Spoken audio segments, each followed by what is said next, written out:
One day, I was exploring an abandoned warehouse on the outskirts of the city when I stumbled upon an old videotape. Driven by curiosity, I decided to take it home and see what it contained. Back at home, I found an old VCR and inserted the tape. When I pressed play, a blurry image appeared on the screen, depicting a dilapidated house.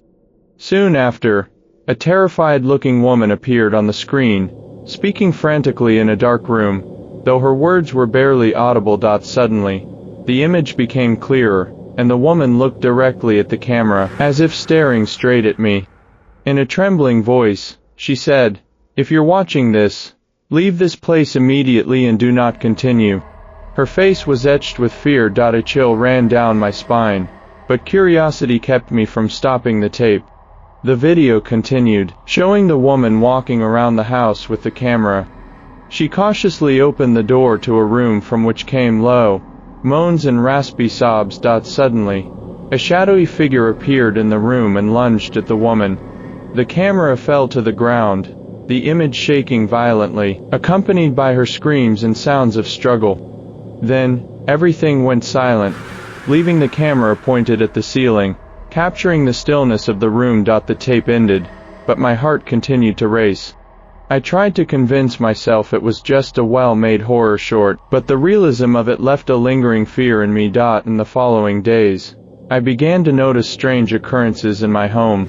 The lights would flicker inexplicably, and at night, I could hear faint footsteps and whispers. My dreams were haunted by the woman and the shadowy figure. I decided to seek help from my friend Jack, an expert in supernatural phenomena. Jack brought his equipment to my house, intending to document any abnormal occurrences.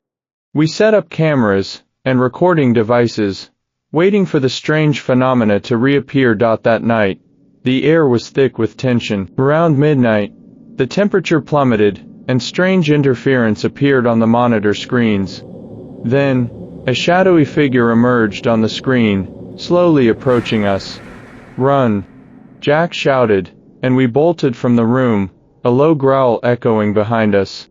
We ran as fast as we could, escaping that cursed house. Later, Jack analyzed the tape and the recordings in detail, discovering that the tape indeed contained some supernatural sounds and information. We eventually decided to send the tape to an institution specializing in such phenomena, hoping to find a way to rid ourselves of the curse. Despite this, the experience of that night lingered in my mind. I knew the shadow had not completely left, it was merely temporarily dispersed. I could still feel its presence, as if it were waiting for another opportunity to return to my life. To this day, I still wake up in the middle of the night, as if hearing those whispers and footsteps again. The shadow of the videotape remains etched in my memory, a horrifying event I am reluctant to recall.